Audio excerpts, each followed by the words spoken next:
Subscribe for more content. Madam আসসালামু আলাইকুম। কি ব্যাপার, ম্যাডাম এই সময় অফিসে আবার উপরেও যাচ্ছেন না? বিষয়টা স্যারকে জানাতেই হবে। আরে এই অসময় আবার কে কল দিল? দেখো তো। আরে আমার সিকিউরিটি কল দিয়েছে, বাদ দাও, আসো। আরে স্যার ফোন কেটে দিল কেন? না আবার ফোন দিই।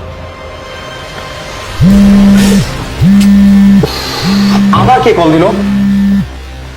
উফ, আবার এই সিকিউরিটি কল দিয়েছে। বলো তো কেমনটা লাগে? আমি না বুঝি না, যখনই আমি তোমার সাথে একটু পার্সোনাল সময় কাটাতে আসি তখনই তোমাকে কেউ না কেউ ফোন দিবে, ডিস্টার্ব করবে। এগুলো আর ভালো লাগে না। এসব বাদ দাও, ওদের মতো ওরা কল দিচ্ছে, আমি তার কল ধরতেছি না। আসো এখন আমরা একটু পার্সোনাল সময় কাটাই। কি ব্যাপার, স্যার বারবার ফোন কেটে দিচ্ছে কেন? ম্যাডাম যদি উপরে যায় তাহলে তো আর একবার ফোন দিই।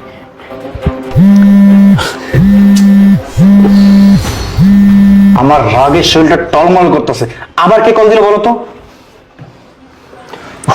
আবার সিকিউরিটি কল দিচ্ছে, বলো তো আমি কি করি? আচ্ছা ওগুলা বাদ দাও। শিট, বারবার ফোন কেটে দিচ্ছে। এখন ম্যাডাম যদি উপরে গিয়ে স্যারকে ওই অবস্থায় দেখে, কি একটা গন্ডগোল সৃষ্টি হবে। স্যার যদি ম্যাডামের উপর রাগ করে আমার চাকরি নোট করে দেয়, না আমার চাকরি নোট করবে কেন? আমি তো স্যারকে ফোন দিয়েছি, আর আমি কি উপরে যাব? না না, গেটের কাছে তো কেউ নাই। আর যদি আমি উপরে যাই আর এই জায়গাতে কেউ কিছু চুরি করে নিয়ে যায়, আমার দোষ হবে না ভাই। আমি এখানেই থাকি, উপরে যাওয়ার হোক। আচ্ছা শোনো না, আমি না কালকে একটু শপিং মলে গেছিলাম, একটা ড্রেস না আমার অনেক পছন্দ হয়েছে। তুমি কি আমাকে ওটা নিয়ে দিবা? আরে জান, এটাকে তুমি কোনো কথা বললা? তোমার একটা ড্রেস পছন্দ হয়েছে? আরে আমি চাইলে তোমাকে পুরো দোকান কিনে দিতে পারি। আসে একটু। এই আমার বউ কল দিয়েছে। তুমি চুপ, একদম চুপ থাকো। হ্যাঁ, আমি একটু কথা বলি। হ্যালো সোনালি। হ্যালো, কই তুমি? আমি এই সময় কোথায় থাকবো? আমি তো অফিসে, একটু অফিসের কাজ করতেছি। আমি তোমার গেস্ট রুমে বসে আছি, তুমি তাড়াতাড়ি আসো তো। কি? তুমি আমার গেস্ট রুমে? আরে তুমি আমার অফিসে কখন আসলে আমি সেটাই জানি না, আর তুমি আমার গেস্ট রুমে? তুমি নিশ্চয়ই আমার সাথে মজা করছো, তাই না? আরে না, আমি তোমার সাথে মজা করবো কেন? আর তোমার অফিসে আসতে হলে তো আমাকে বলে আসতে হবে নাকি? তুমি তাড়াতাড়ি তোমার কাজটা শেষ করে আমি ওইখানে বসে আছি। আচ্ছা আচ্ছা আচ্ছা আচ্ছা বাবা, ঠিক আছে, তুমি একটু বসো, আমি আসছি। হাতে কাজটা শেষ করেই আমি চলে আসছি। আচ্ছা ইমার্জেন্সি। আচ্ছা। এই একটা সর্বনাশ হয়ে গেছে। আমার স্ত্রী, সে তো আমার গেস্ট রুমে বসে আছে। এখন আমি কি করি কি করি? এই আইডিয়া, তুমি একটা কাজ করো, কাপড় চোপড় ঠিক করো, তাড়াতাড়ি কাপড় চোপড় ঠিক করো। আর এই যে আমি ফাইলটা বেঁধে দিচ্ছি, এই ফাইলটা নিয়ে তুমি আমার পিছন পিছন আমার সাথে গেস্ট রুমে আসবা, ঠিক আছে? খবরদার তোমার ম্যাডাম যেন কোনোভাবে বুঝতে না পারে যে তোমার সাথে আমার একটা সম্পর্ক আছে। তোমার ম্যাডাম যদি তোমাকে কিছু জিজ্ঞেস করে না, তুমি বলবা কি জানো? বলবা যে এই ফাইলে তুমি একটা সাইন নিতে আসছো, ঠিক আছে? আসো আসো। আরে সোনালি যে, আমি তো নিজেকে বিশ্বাসই করতে পারছি না যে তুমি আমার অফিসে। আচ্ছা বলো তো তুমি কেন আসলে? আর আসবে তুমি আমাকে একটা কল করে আসবে না? কেন তোমার অফিসে আমি আসতে পারি না? আসলে কি আবার তোমার কাছ থেকে অনুমতি নিতে হবে নাকি? আরে সোনালি তুমি যে কি বলো না। আরে তুমি আমার স্ত্রী, আমার অফিসে তোমার যখন মন চায় তখন চলে আসবে, এটা আমার পারমিশন নেওয়ার কি আছে? আচ্ছা বলো তো তুমি কি উপলক্ষে আসছো আজকে? আজকে কি উপলক্ষে এসেছি? তোমাকে একটা অনেক বড় সারপ্রাইজ দেওয়ার জন্য এসেছি। সোনালি কি বলো, সারপ্রাইজ দিবা আমাকে? আরে আমার তো আজকে খুব খুশি লাগছে। আর সব থেকে বড় কথা কি জানো?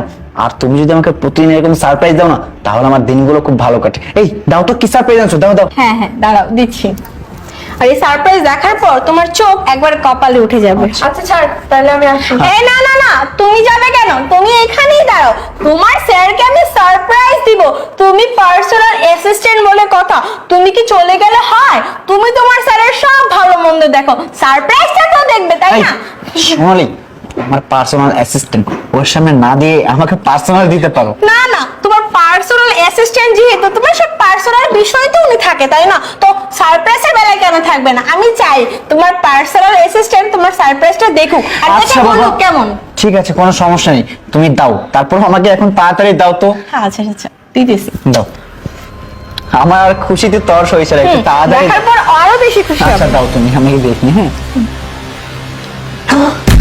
হ্যাঁ, এই সোনালি, তুমি এই ফটোস কই পাইছো? ডিলিট করো, ডিলিট করো। একদম চুপ জোর। এই তুই আবার কি বলতেছিস? ডিলিট করতে?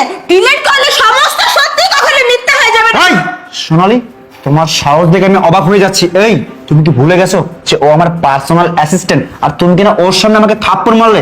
আর তুমি যে ভিডিওটি দেখেছো না, এই ভিডিওটি হচ্ছে ও কিছুক্ষণ আগে আমার রুমে গিয়েছিল এই যে এই ফাইলে একটা সিগনেচার নিতে, আর তখনই ওর চোখে একটা ময়লা পড়ে, জাস্ট আমি সেটাই তুলতেছিলাম, আর তুমি কিনা আমাকে এতটা সন্দেহ করে আমাকে যা তা বলতেছো। চুপ, একদম চুপ। চোরের মায়ের আমার বড় গলাচ্ছি, এত বড় অন্যায় কাজ করার পর এত গলা বাড়িয়ে কথা বলতে কি তোর লজ্জা করতেছে না? কি বললে? তোর পার্সোনাল অ্যাসিস্ট্যান্টের সামনে তোকে আমি থাপ্পড় মেরেছি? তোকে তো আমি শুধু একটা থাপ্পড় মেরেছি, তুই আমার কাছ থেকে আরো 1000টা থাপ্পড় পাও না। ছি, এত বড় ভুল করে আবার একটার পর একটা মিথ্যে কথা বলেই যাচ্ছে। তুই কি ভেবেছিস আমি কোনো কিছু জানি না? আমি কোনো কিছু না জেনে বুঝি তোর অফিসে আমি তোকে না বলে চলে এসেছি? No, never. চুপ, কথা বলবি না। শোন, তোর অফিসের অনেক স্টাফরা আমাকে কল করে বলতো, ম্যাডাম আপনার হাজবেন্ড সুন্দরী মেয়েদের দেখলে, সুন্দরী স্টাফদের দেখলে তাদের সাথে ঘষাঘষি করে। আমি কখনোই বিশ্বাস করি না।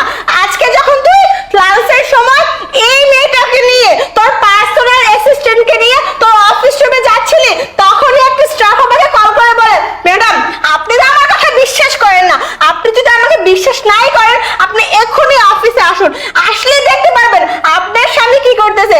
আর যখনই আসলাম তখনই দেখলাম এই মেয়ে তোর গায়ের উপরে শুয়ে আছে, বলতেছে তোকে শপিং করে দেওয়ার জন্য। তুই কিভাবে তুমি মিথ্যা কথা বলতে পারিস? তুই কি বললি? ওর চোখে ময়লা গিয়েছিল, তুই সেটা পরিষ্কার করতেছিলি? এই অ্যাসিস্ট্যান্ট কি তুই নাকি ও, যে ওর চোখে ময়লা যাবে সেটা তুই পরিষ্কার করবি, আর ও তোর কোলে বসে বসে বলবে তোকে শপিং করে দেওয়ার জন্য? এই মেয়ে, তোর সাহস কি করে হয় তুই আমার স্বামীকে বলিস তোকে শপিং করে দেওয়ার জন্য? এই তোর কি বাবা মা নেই? তোর বাবা মা কি তোকে কখনো সঠিক শিক্ষা দিতে পারেনি? চুপ, কথা বলবি না।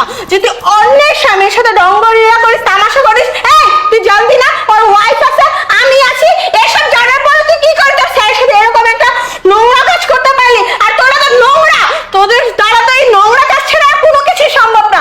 কেনই বা এরকম কিছু করবি না? যখন দেখতে পেরেছিস তার এত টাকা পয়সা, এত ধন দৌলত, এত বড় বিজনেসের মালিক, সেটা দেখে আর লোভ সামলাতে পারিসনি, তাই না? আর তোরই বা দোষ দিয়ে কি করবো? যখন আমার ঘরে ঠিক নেই আমি পরকে বলে কি করবো?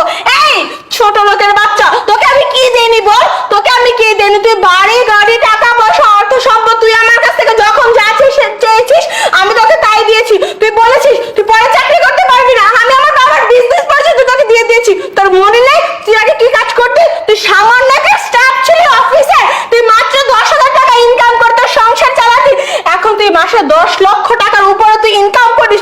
এত কিছু কেন হয়েছে? কার জন্য হয়েছে?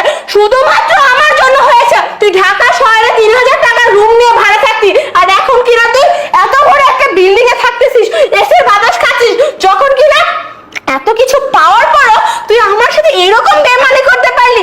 এই তোর কি বিবেকে একবারও ভাবলো না তুই কি মানুষ নাকি মানুষটা আমি জানো?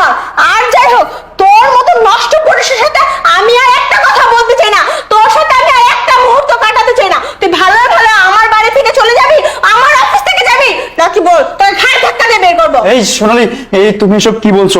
তুমি যদি আমাকে ঘাড় ধাক্কা দিয়ে বের করে দাও, আমাকে তো রাস্তায় নামতে হবে, ভিক্ষা করতে হবে। এই আমি না আমার ভুল বুঝতে পারছি। ছোট লোকের বাচ্চা, এসব কথা বলতে কি তোর একটুও লজ্জা লাগে না? এই মেয়ে দেখ, তুই যার সাথে এতদিন রঙ্গলীলা করেছিস, টাকা পয়সা চেয়েছিস, শপিং করতে দিতে বলেছিস, সে কেমন? সে আমার টাকায় চলে, ঠিক আছে? আগে সবকিছু জেনে বুঝে কারো সংসার ভাঙতে আসবি। আর কি বলি, তোকে রাস্তায় নামতে হবে? হ্যাঁ, তোকে রাস্তায় নামতে হবে, কারণ তুই তোর ভালোটা বুঝিসনি। তোকে এত কিছু দেওয়ার পরেও তুই আমার ভালোটা বুঝিসনি, তুই নিজের ভালোটা বুঝিসনি। একটা কথা আছে না, কুকুরের পেটে কি আর কখনো ঘি হজম হয়? তুই হচ্ছিস কুকুর, তোর পেটে তার ঘি হজম হবে না। এখন তুই কুত্তার মতো রাস্তায় রাস্তায় হাঁটতে দেখা, এটাই তোর জন্য ভালো হবে। আর আমি এক্ষুনি বাড়ির দারোয়ানকে কল করে বলে দিব, যাতে করে তোকে আর কখনো বাড়িতে ঢুকতে না দে। আর সময় মতো তুই তোর ডিভোর্স লেটারটা পেয়ে যাবি। এখন ভালো ভালো আমার চোখের সামনে থেকে যাবি, নাকি আমি পুলিশকে কল করতে বাধ্য হব? আর পুলিশকে কল করলে জানিস সেটা কি হবে?